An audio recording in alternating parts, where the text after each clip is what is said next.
Hey everyone, so we can settle down.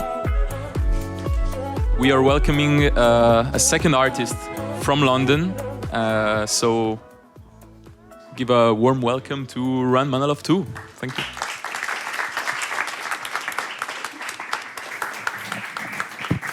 Oh no, Jesus. Okay, hi guys. There we go, we're starting with the problems, but that's the... I'll keep that as a tie. So, my name is Manolov. I'm originally from Bulgaria, working and living in London. I am mostly a sculptor who transitioned, actually graduated illustration. I've been drawing all my life. And then I transitioned to sculptor and sculpting due to basically ZBrush, and my love grew with ZBrush, and then I got kind of carried away and, you know, discovered form and not just line, but line is still super important. So I was very happy to draw yesterday, actually, for a little bit. Apart from this, I am also a character and eventually a VFX supervisor. Here in London, I am working as a VFX supervisor in a small boutique studio in London, but previously I was part of, next page. Oh, that's, yeah, okay, let me go real quick. I was part of Framestore, MPC, and Industrial Light and Magic, where I did work on Jurassic World, Ready Player One, Doctor Strange, King Arthur, Superman versus Batman, and all these big titles. Before I moved to a smaller studio, and I started having basically a more significant role where I was able to basically get involved in a lot more, having a bit more control and a bit more artistic direction, which is something that I really loved, and I discovered lately it's a lot more rewarding. But anyway, apart from the supervision I kept working as a freelancer with specific studios that I would like, and they would like, of course. Thank you very much. So part of the projects that I worked recently on was Love, Death and Robots. A few unannounced, of course, we all have them. It's very convenient, you know, it's a big title, but it's unannounced, whatever. And of course, few games, such as the big upcoming Arc 2, was responsible for quite a few major assets there, and of course my beloved Diablo 2 Resurrected, in my opinion still the best Diablo till today, so very happy to be part of it. And some of the projects that I worked on in Worldwide Effects were, that's how we started. The previous Hellboy, Angel Has Fallen, we are very much involved in Arc 2, The Offering, and Expendables, which is the most recent one, and just recently,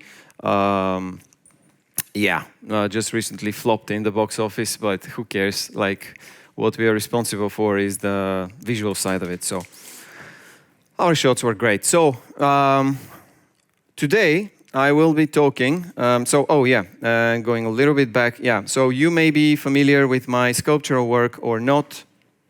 My bread and butter is basically sculpture, form, composition, and creatures or just human faces or animal. Anything that it's related to the form and a little more artistic side. This is what I do in my free time. This is what I'm recently been pushing for.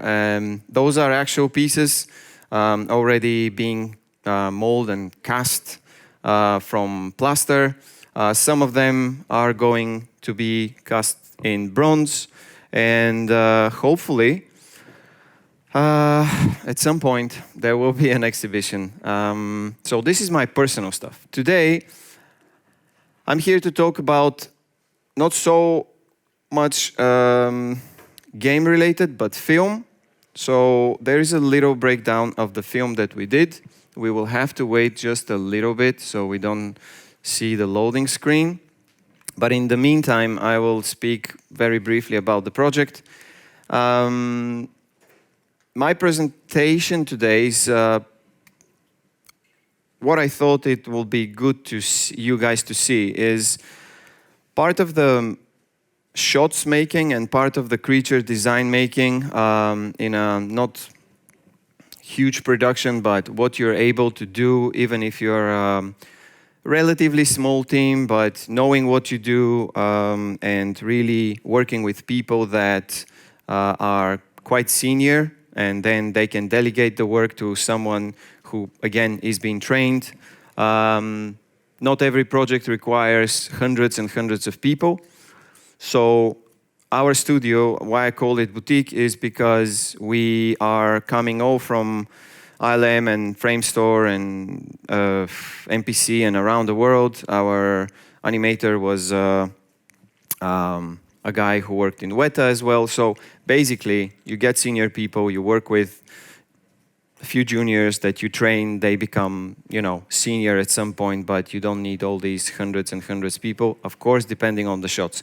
This particular case, it was something that wasn't even supposed to have CGI in it, like CG creature, because it was a very low budget, I would say, film.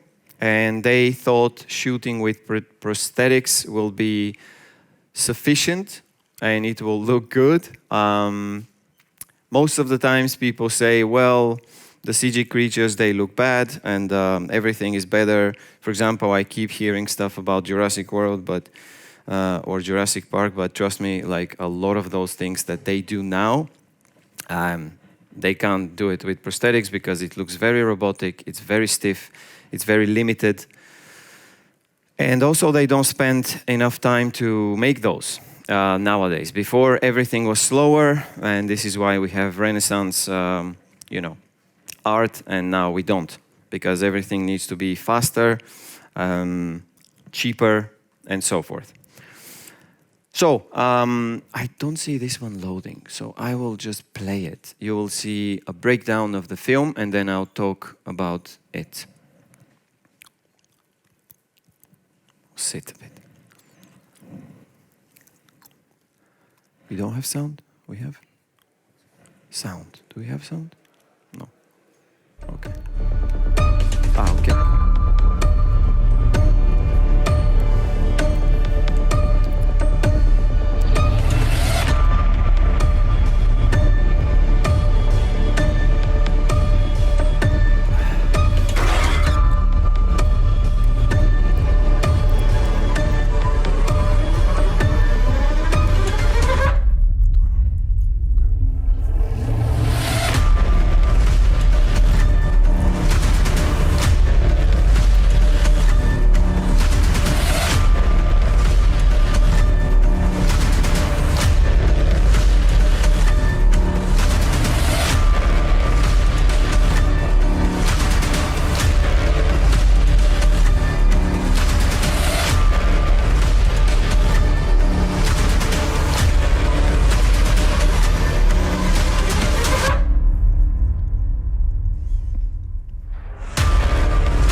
Okay, cool. Oh, I spoiled it. Nice. So, going to the next page. Okay, so for this one, as I said, it wasn't even intended to have any creature in it. It was supposed to be scary, minimal in a way, and not being very revealing, as in every typical horror film that you want to build any pace. So anyway, it didn't look good. They filmed this one, and we had to step in and kind of pitch what could be done. So as I said here in the beginning, there were just words until the concept art came in. After a brief talk with the director, they say what they say and their vision, but there's nothing visual, or if they have any visual reference, it's just a bunch of images around the internet, so not really useful. Here, I am basically throwing ideas. Very quick time lapse of me grabbing a skull, extruding some of the, just pulling basically some of the teeth, and then deforming the skull into, the creature had to be goat-like, a demon, but nothing was really defined. Then I duplicated the mesh and straight, like quick and dirty, fleshed out some of the meaty part, a bit more texture on the horn so they don't look all the same. Had to put an eye in it because it's not entirely skull and entirely dead. This is part one. You can still see it on YouTube. And then a little bit, just duplicating that one. And jumping to second part where, you know, that was done like, I don't know, same day that we spoke with the director. And I wanted to have something very quick the next day and probably show something to him and start the discussion, because you always need to start from somewhere. There was supposed to be hair and fur, but not like a very healthy goat. So just a little bit. Duplicated the jaw, sliced it in the middle, added something there. You know, going a bit more gory than it should be, a bit more like monstery. This was the feedback that I got. And then here I'm blocking just something so that I can do a paint over after. And here are composited a few of the layers. So after I did this, next page. There we go. How do I go in full? Do you guys see that? Yeah, okay. Hold on. Full screen F11, right? Nice. So this was what the design stage version 1 was. Conversation started. It was received well, but then they said it's too monsterish. We want something more toned down, a bit more realistic, a bit more goat mixture with a human. So, you know, it was a good starting point. Got rid of the 2 jaws, kept the skull like a bit flesh, added more hair, and then presented another one where we have only 2 horns, where he wanted a ram horns around the head. Of course, you break the one so that you can have something more interesting. And then there's nothing better for me than just probably sketching this one in 3D and then showing it directly to the client, because they can evaluate a lot more. Otherwise, if I had done this in 2D, when I have to translate the 2D to 3D, a discussion will start and we will have to revisit a lot of stuff. After I have this, they really wanted the teeth to be smaller, and they wanted me to cover a lot more of the skull with flesh. Added a bit more hair. As you see here, we are transitioning from basically stage 2 to stage 3, where the teeth are being drawn more towards a normal goat, covering a bit with the flesh, and then a quick poly paint straight in ZBrush so we can get the idea of colors. Colors of the texture later on. Is it pale? Is it dead? What's happening? You know, how much demon it is, how much rotten flesh there is. Just quickly doing stuff. Also, the 1 ear, as you can see, is because it's a mixture of goat and human or something like this.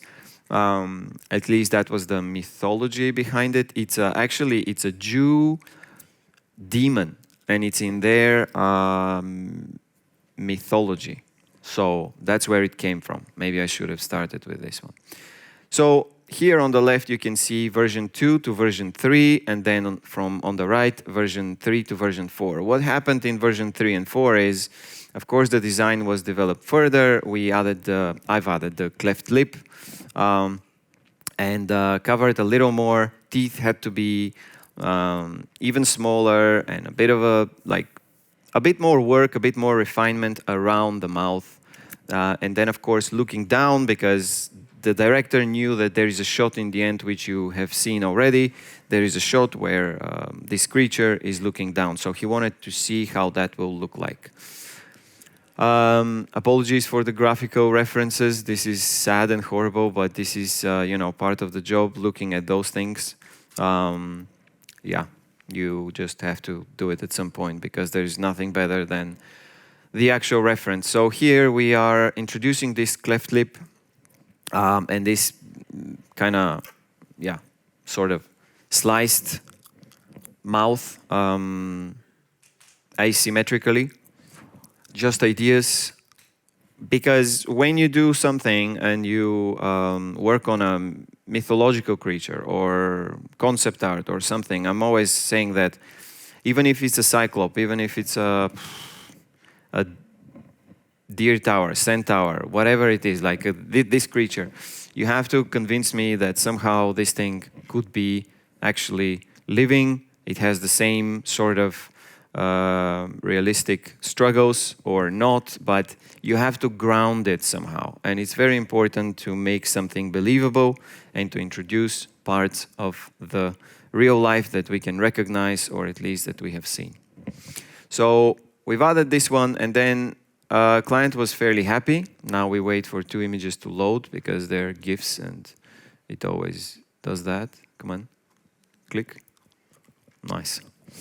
And here we started speaking about the body. On the left, I've written, let me use that for once.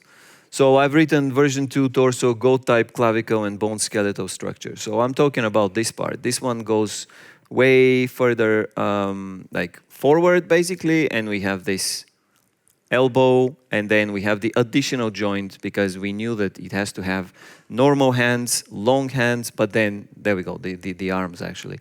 Added additional for human joints to the arms. Legs are goat-like on both creatures, and the feet are, the description of the director was, these are not hooves, these are hooves with fingers. So, of course, very difficult to pull off, but you have to come up with something, you have to look at references and maybe try to mix them. On the right side, I need to look now what I'm reading. The torso is more regular approach, as you can see, and the arms are fairly, basically normal, apart from being elongated. Legs are the same and feet are the same. So the rib cage, as you can see though, I wanted to, I wanted to have something a little more wide, a little more closer to what the goats they have. Some of them are really like wide here and inflated, or at least this was the beginning of it, right? But then you have director, you have a client, producer step in, they start, telling you what they thought, and of course you need to respect that. So in order to sell something, you better pose it, right? It's written right there, very small, but still. So pose it to sell it.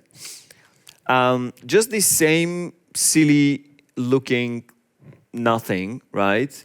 Or okay, it's fine, but in a pose is a lot more interesting. It's just, if you put it in, this one is rendered very quickly. I didn't have any topology, anything, just threw it in Marmoset and set a few lights, even like one light as a torch light, and then I kept even the HDRI at the back, because I knew what the setup of the movie will be, so why change it and do overcomplicated stuff, right? This here was our, I found it in the mood reference that came from the director, and I knew that he wants a similar walking or like click and approach of the creature. So that's why the pose is inspired by this, and then you render this and you present that image, and at least it gives you something to discuss with the director. The director actually liked it and said like, okay, this is good enough for us to start. Here, as you can see, I even, again, quick and dirty, hook brush on a duplicated model. you inflate it a little bit inwards, and then you start pulling out, and you have your fur, or at least you have your idea presented to the director how much fur you would expect. You don't want to make this way too furry, but at least, you know, some. Anyway, we did the concept part. I will have to move quicker. So now that we have the client's approval, we go to modeling. The first thing, not this, is the sketch that we go from a sketch to a more refined sculpt. So basically, you take what you have there, what you have sketched, and you start refining it. I was very much involved in the entire project, apart from the concept, the modeling, like throughout the entire, just because we are small, and I was in kind of charge of this, so it was a great, oops. What did I do? Volume, okay, it's fine. Here you can see a little more refined anatomy already. We have the sculpt, basically the anatomy refinement, but there is no displacement yet. So there's no height, there's no bump, there's no little pores, etc. A little bit of the lower torso, the legs, and all this is just quick screen grabs from ZBrush. Again, no displacement, but at least a little bit of, you can start seeing like the tendons, where the knuckles are, how long the entire arm is, what's happening with the flexors on the forearm, how much you reveal the rib cage. It was a female, obviously, so we've introduced these a little bit of a saggy breasts, and you have the pelvis, and you know, it's starting to get there. At some point, when this is sort of refined and okay, we have to move to topology. The topology, that was the base end model of the film asset. And of course, on top of that, you would apply the displacement, you will apply all the details, and you will start rendering. We can talk about the intersection of the horns and the head. Usually, you can model this one straight all together. It's the never-ending discussion of, should I model the teeth all together, or should I keep them separate? So every look dev artist in film says the different thing. Sometimes they prefer this, sometimes they prefer the other thing. For modeling, certainly it's more easy to be separate, of course, because you can quickly isolate stuff and you don't have to worry about bridging these two. I personally prefer this one to be merged. Anyway, it was good enough because when you apply the displacement and you have the fur and everything, you need to, you'll be fine. So with a lot of those stuff, at some point, the experience teaches you to know what to, in a way, neglect and what to really push. For example, this area was very important, around the nose as well. And here you can go a lot more plainish and a bit more simple. I always like getting a little bit of these ribs, like the flow of the ribs, to be where it should be. You can see it on the right as well. Yeah, not very, very interesting. So we move forward. At some point, you need to, of course, go to the sculpt refinement of the head. So the first image is the sketchy bit, and then let's refine that flesh. Let's introduce the veins, and then here we are starting to apply the pore detail and all the little wrinkles, so we can make this guy look a little better, and we can prepare it for the texturing stage. There is a bit of revealing of the muscles in between the flesh. Teeth and the interior of the mouth was also something that we had to look at because we knew there is a shot. So in film, it works like this, right? If you have all the time in the world, amazing. If you don't, you need to know what the shots are, and you need to know what you're preparing for. So if there is a shot where the creature opens like basically opens their mouth and goes close to the camera, you need to do something, you need to detail it, you need to prepare for it. And if you don't have a shot where you see the back of the creature, you can neglect the back, because the producers would love that, and production team would very much be happy with your efficiency. If, for example, you love your job anyway, you may stay longer or you may push this further because it's your work and you can work on it. But try to stay efficient and don't do stuff that they're never going to be seen, unless it's a personal project. If it's a personal project, push to the limit. A little bit more here, just details from the hooves, not done by me, but get the idea. So for the eye, it was an interesting discussion because it has to be sort of human, sort of goat, and eventually this is inspired by a mixture between a goat, a horse, and a human eye. So here's a quick sculpt. I actually first blocked this one in Maya because I knew what I'm going for, and then a quick sculpt without the fine bump and little details, but this was presented, approved, and then after the modeling is sort of locked and you have topology, we go to every goat has a fur. So the grooming part, someone needs to say to the grooming department how it's going to look like, right? We need to refine a little more about like the areas of interest of the fur, how much you want to preserve from your sculpt, and how much you are willing to sacrifice and to kind of cover, especially areas that you don't want to be too revealing or too specific. And then you want to put your focus on the head mainly, and to discover a little bit more around, like, okay, that was an interesting torso. You want to keep the arm to be a bit more revealing, but you want to play with the overall image of it. So I used, there is an insert brush of these little hairs that I found on ArtStation.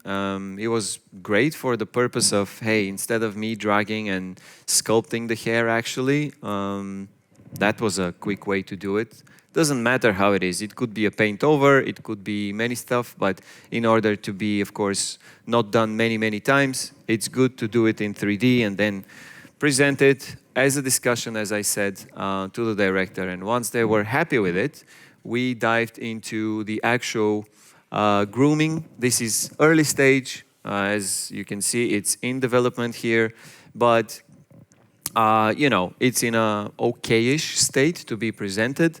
Here you can see that the horns are already being textured. So the way we work in film also is we do the stuff as much simultaneously as possible, because there are departments that are waiting for your work in a way, and they are eager to start, but also it goes quicker, of course. So if you have a model,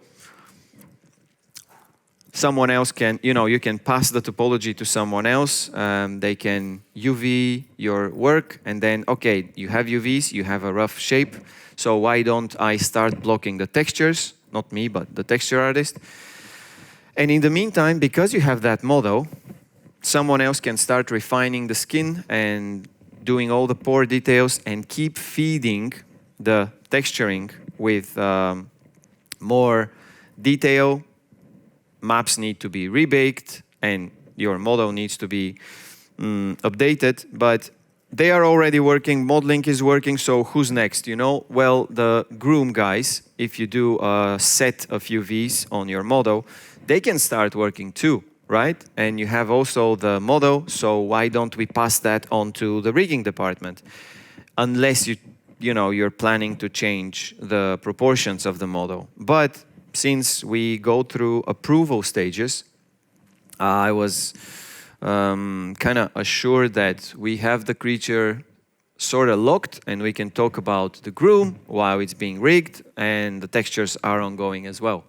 Very important is, of course, the reference. So Yes, this was blocked, as you can see, like here, but this is not actual groom. In film, we don't use cards. I have used cards, and this is such a pain. I really suffered on the werewolf and the werebear of for Diablo, but hey, here is different. So we used Houdini for groom. XGen is more okay for personal stuff. Houdini is what we use for this creature. So once the fur is sorted out, or at least we're getting there, of course you need to put on the side the reference for the supervisor to look at. And once I say, yeah, that's what we are going for, some patches that are missing, some long fur, but maybe this is too long. Let's try to, not cover this creature entirely because we worked so hard. Eventually, you get to the point. Moving on to the texturing. And as I say, let's get real, time for texturing. Let's get real because you need to get all the reference that you had in your concept and start blocking out some of the colors, roughness, and all the maps that you need for the creature. This is a bit earlier, as you can tell, but it's here because this is where I drew a little bit of the colors. And this is the stage of the creature at some point. So these were stuff that I put on the side just that they kind of relate to what I had in mind and what, based on speaking. But of course, if you're a texture artist, you will gather tons and tons more reference. So, at some point, the texture artist, by the way, you can see all their names on the presentation. I've been responsible more for the shot supervision, the creature supervision, overlook the textures, the model, the concept, and all that. But of course, it's not a one-man job, so you need your people to work on in the different departments. This is the close-up of the head. And this is straight from Substance Painter, so it's not even rendered with subsurface and with all the proper all the proper ray tracing and everything, but still it's good to start being presented to the client and start the discussion, get the discussion going. I wanted to show you as well only not only the material, but also the pure color, the roughness, and the height with the normal. This is what it looks like. All these, sometimes when you divide this into different artists, they could be even painted by different people. In this case, it was all one. But sometimes, if you see that the horns really need work and someone struggles with them, you can even divide tasks. So in film, everything is very divided. What I love about games is that you are responsible for so much more, but that's because also the level of realism is a little bit lower. Now it's great to see that games are really catching up. So I'm team film and team games very much. Don't get me wrong. I love working on game assets. I just couldn't share for now, but hopefully one day. So here's the back of the head, covered with hair, but still the hair is so sparse that we had to take care of it a little more. Introduce some veins, make that skin feel really pale, really ill. This is the body. I think it's, speaks for itself, that it's unhealthy and rotten and really dry, but also still like bruised, but still maybe there is some life in it. There is a close-up. Again, that's not a render from RenderMan or from Arnold. This is real time, and it's just screenshots that have been presented to the client. A lower shot, you really go and spend sometimes weeks on texture and look dev and detailing this, and the model kept, if you see that certain areas they lack detail, let's say the elbow, you keep working on it. It's everything in film is a lot slower and you have a lot more time, but not always. And just because we have the hooves and the hands and all this basically very visible in the movie, you have to take care of the entire thing. So there are some shots of the legs as well. The hooves couldn't be too bright, because when you see them in shot, I remember we had to tone them down and not being even as the texture artist and as realistic as possible, because they just stood out too much in the shot while the creature was ongoing. So, textures on the side, it's almost there. I mean, that's basically final shots of the textures. But in the meantime, of course, we had the asset. Can it move? So there is a quick preview of how the actual rig from the film looked like. You have to make the most out of it, give a lot of possibility for the animators. Can I speed this up? There we go, 2. Yeah. So there are certain bits in this rig that I strictly didn't want we to use, or the animators to use, because you have the skull underneath and the skin is so tight that you wouldn't expect the animator to move. So the movement that you saw here on the nose, it shouldn't be there. The clavicle, it shouldn't be there. It's okay to be there because sometimes you want to fix it, but you're not planning to move it. You're not planning to introduce all this, because you need to respect the bone structure underneath and really, not break the rig actually. So a rig is a rig. After this was done, we went to the final stage of the, related to the concept, was how the energy will look like. So I need to speed up, sorry.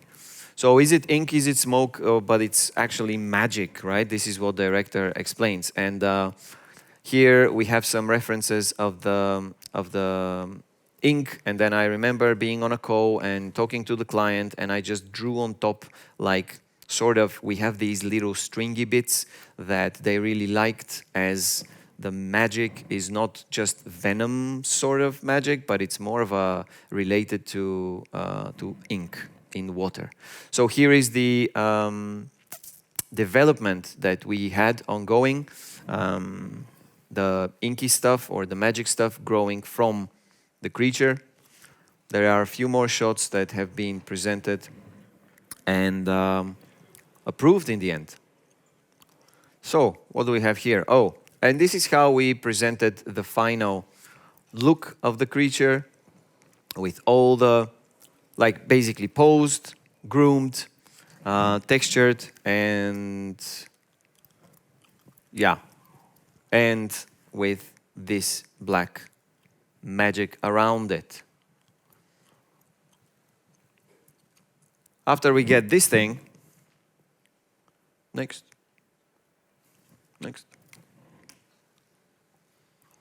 Okay, sorry guys. Yep. It had to happen at least once, right? Come on, next. There we go. I like to move it. So animation time. This is super fun. The image on the right is again reference from the director. It's called from a. It's called MoMA or Mama, something like this, and it was never actually released. But he found this reference, and he wanted we to have at least a go of the animation. So the animator grabs our rig, and topology, the model basically that we have, and starts, starts the development of the behavior of the creature. In the beginning, you kind of copy the reference. It's very close. I think it's a good job, very good job for a keyframe animation. We didn't use mocap because this creature has very weird legs, very long arms. It's just so weird proportion-wise that the cleanup after the mocap had to be too crazy and the shots weren't too many, so it makes sense to go with the keyframe animation. So we're all set, and let's see what they have filmed.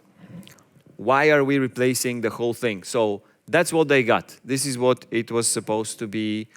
So when you hear plate in film, this means this is what they shot.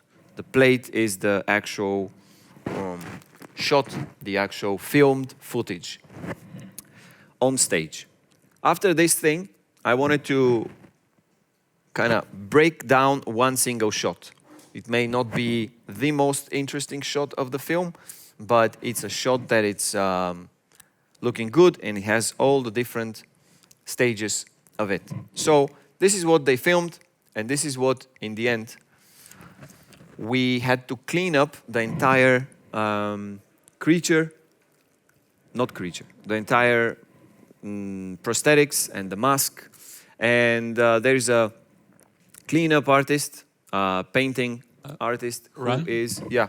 By the way, as you're finishing up, we're gonna take like maybe 1 or 2 questions because we just have 5 minutes before the next. Do I have 5 minutes?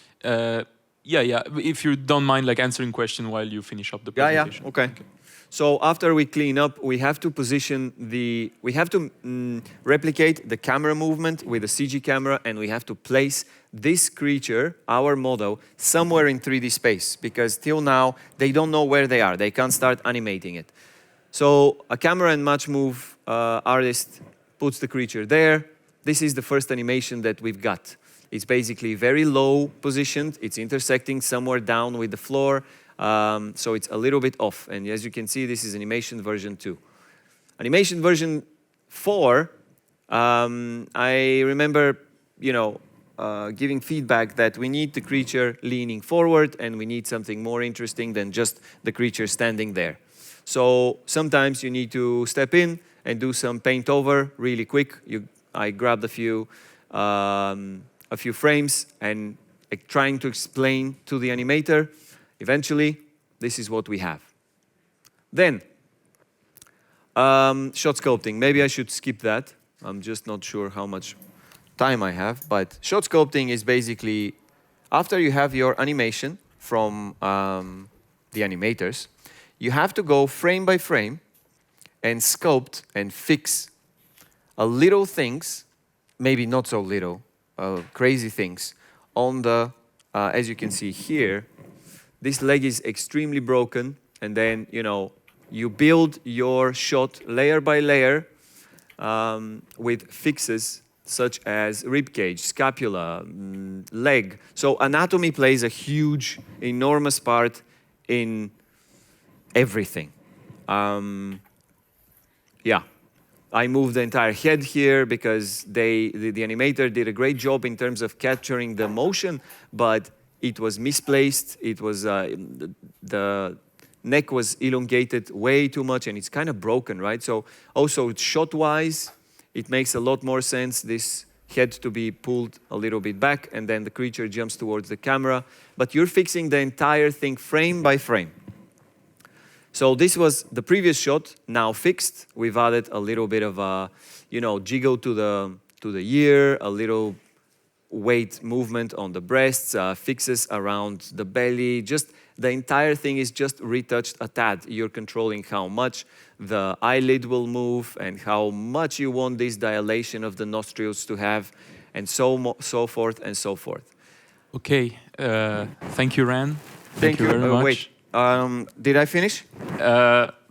Yeah, I guess so. We're running out of time. I need 2 more minutes, and I'm gonna wrap this up. Okay. So you add the saliva, you add the groom, you have to simulate it, and then You have your lighting passes, which are coming with the rim light, the key light, top light, all these things, and you pass that on to compositing where you have your final shot, which is a little bit difficult to see, but the comp supervisor basically assigns all the different compositors to work on one shot and develop it. You gather all the stuff and you have your film footage plus the creature plus everything plus all the passes, and you end up there.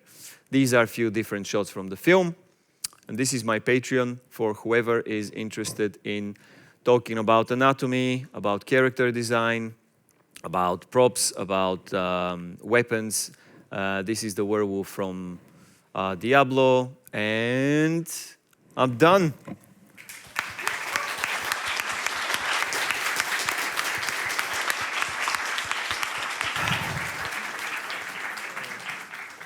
Thank you. Anyone has a very quick question? Okay. Sorry. These are QR codes, guys. Hello. How long did that take to finish the whole model from the sketch, from the concept, which you called concept, Yeah. to like pre-grooming? I think for the model, we had around, like, realistically, we had around 1.5 to 2 months, maybe more, maybe 3 months, let's say. But for creatures like the